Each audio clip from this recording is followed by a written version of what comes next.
Տեսանյութերի այս շարքը ներկայացնում է լաբորատոր սարքավորումներ ու նյութեր և դրանց կիրառմամբ լաբորատոր աշխատանքներ թվային գիրագիտություն և համակարգչային գիտություն, ֆիզիկա, քիմիա, աշխարհագրություն, կենսաբանություն առարկաներից։ Աշխատանքն իրականացվել է Համաշխարհային բանկի կրթության բարելավման ծրագրի լրացուցիչ ֆինանսավորում վարկային ծրագրի շրջանակներում, Կրթության, գիտության, մշակույթի և սպորտի նախարարության կրթական ծրագրերի կենտրոնի պատվերով, զանգահրատարակչության և Բարսարդ ընկերության հետ համագործակցությամբ։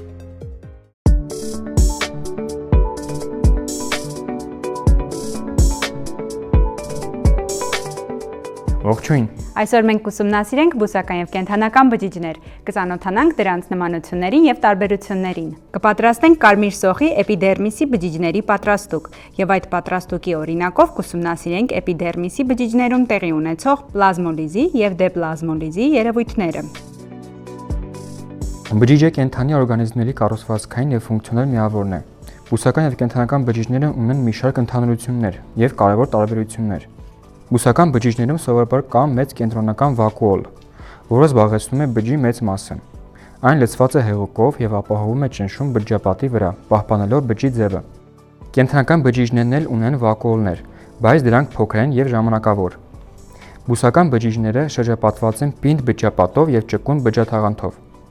Բջջաթաղանթը ընտրողաբար թափանցելի է և մասնակցում է նյութերի մուտք ու ելքի կարգավորմանը։ Սա նշանակում է, որ բջջաթաղանթը թույլ է տալիս որոշ մոլեկուլների կամ իոնների անցնել իր միջով, բայց արգելափակում է այլ նյութերի անցումը, կախված դրանց չափերից, լուծելիությունից և բջջի կարիքից։ Օրինակ թթվածինը և ածխաթթու գազը հեշտությամբ անցնում են բջջաթաղանթով։ Ջուրը բջջաթաղանթով անցնում է օսմոսի միջոցով։ Օսմոսի ժամանակ ջուրն անցնում է կիսաթափանց թաղանթով, ցածր խտությամբ միջավայրից դեպի բարձր խտությամբ հիպերտոնիկ միջավայր, այսինքն դեպի այն կողմը, որտեղ ջուրն ավելի քիչ է։ Հենց որ բջիջը հայտնվում է բարձր խտությամբ լուծույթում, օրինակ սախարոզի լուծույթում, բջջի ջուրը դուրս է գալիս բջջի ներսից և միանում սախարոզի լուծույթին։ Այդ ժամանակ պլազմային թաղանթը հեռանում է բջջապատից, տեղի է ունենում պլազմոլիզ։ Եթե այդ բջիջը դրվի թորած ջրի մեջ, ջուրը արդեն կներթափանցի բջիջ և բջիջը կվերականգնի իր նախնական տեսքը։ Տեղի կունենա դեպլազմոլիզ։ Պլազմոլիզը և դեպլազմոլիզը այսօր մենք կուսումնասիրենք կարմիր սոխի բջիջների օրինակով։ Սոխի բջիջը կդնենք սախարոզի լուծույթի մեջ։ Քանի որ լուծույթը հիպերտոնիկ է, խիտ է, մենք ականատես կլինենք պլազմոլիզի։ Պլազմային թաղանթը կհեռանա բջջապատից։ Այնուհետև բջիջը կդնենք թորած ջրի մեջ և կդիտենք դեպլազմոլիզը։ Փորձը կատարելու համար մեզ անհրաժեշտ են լուսային մանրադիտակ, առարկայակիր ապակիներ, ծածկապակիներ, կաթոցիչ, նշտար, պինցետ, պետրիի թաս, կարմիր սոխ, դանակ, կտրման համար տախտակ, 20 սմ խորանարդ թորած ջուր, 10 սմ խորանարդ սախարոզի լուծույթ, 1 մոլ դեցիմետր խորանարդ։ Զգուշորեն աշխատել դանակի և միկրոսկոպի ապակիների հետ։ Մանրադիտակը տեղափոխել երկու ձեռքով, մի ձեռքով ոսպնյակի, մյուսով հիմքի հատվածից։ Օգտագործված ապակիները դասակարգել հատուկ ամաններում, հետագա ախտահանման համար։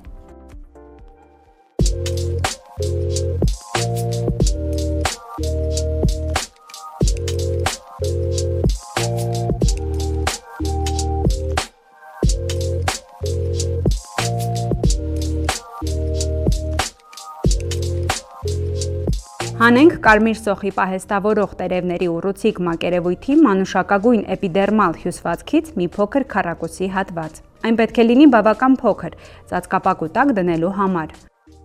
Կտրվածք կատարել ներսի մակերևույթից, մինչ էպիդերմիսի առանձնացնելը։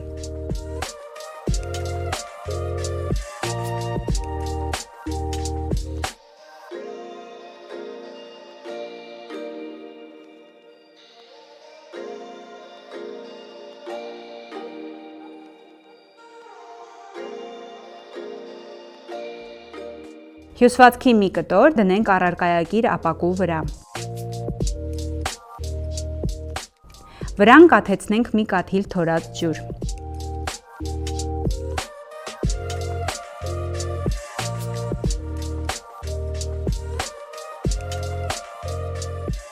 Հյուսվածքը պետք է լինի հարթ և ծածկապակու տակ պետք է օդի փուչիկներ չլինեն։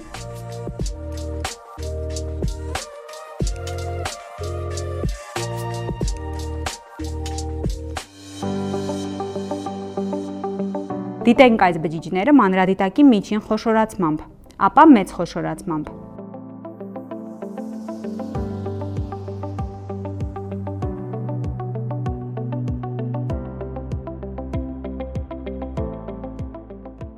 Ահա տեսանելի է ցիտոպլազման։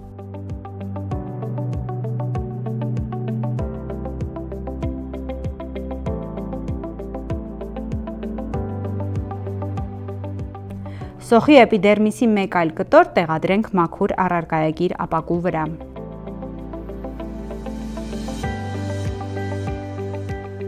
Վրան կաթեցնենք սախարոզի 1 մոլ դեցիմետր խորանարդ լուծույթի կաթիլ։ Ծածկենք ծածկապակիով։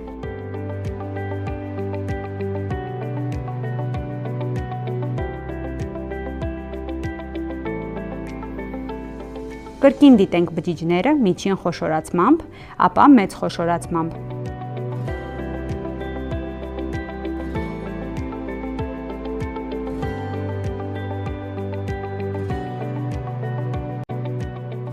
Ահա տեսնում ենք, որ բջջի պլազմային թաղանթը ներս է քաշվում բջջապատից, առաջացնելով դատարկ տարածություն։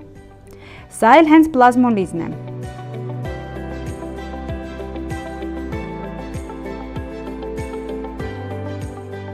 Հանենք ծածկապակին և թրջենք հյուսվածքը, ընկղմելով այն ժամապակու վրա լցված թորած ջրի մեջ։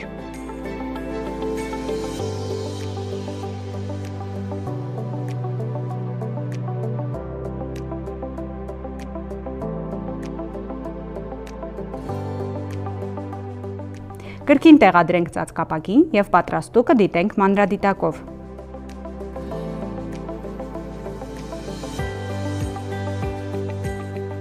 Ահա տեսնում ենք, որ բջիջները կրկին ուռչում են, թաղանթը մոտենում է բջջապատին։ Սա էլ դեպլազմոլիզն է։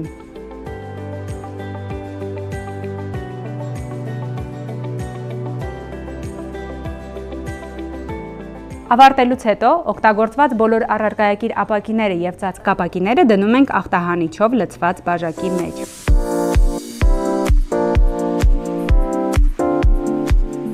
Փորձի ընթացքում տեսանք, որ սախարոզի լուծույթում սոխի բջիջները ենթարկվեցին պլազմոլիզի։ Պատճառն այն էր, որ միջավայրը հիպերտոնիկ էր և ջուրը դուրս եկավ բջջից օսմոսի շնորհիվ։ Իսկ երբ փոխեցինք միջավայրը, պլազմոլիզին ենթարկված բջիջը տեղադրեցինք թորած ջրի մեջ, այս դեպքում բջիջները վերականգնվեցին, տեղի ունեցավ դեպլազմոլիզ։ Պլազմոլիզի երևույթը վառ կերպով ցույց է տալիս օսմոտիկ փոխանակման դերը բուսական բջիջներում։ Սախարոզի հիպերտոնիկ լուծույթը նպաստում է ջրի դուրսբերմանը բջիջից, իսկ թորած ջուրը ջրի վերադարձին։ Այս փորձը թույլ է տալիս պատկերացնել բջջաթաղանթի ընտրողական թափանցելիությունը և բջջային կառուցվածքների փոխազդեցությունը։ Շնորհակալություն, կհանդիպենք մեր հաջորդ տեսանյութում։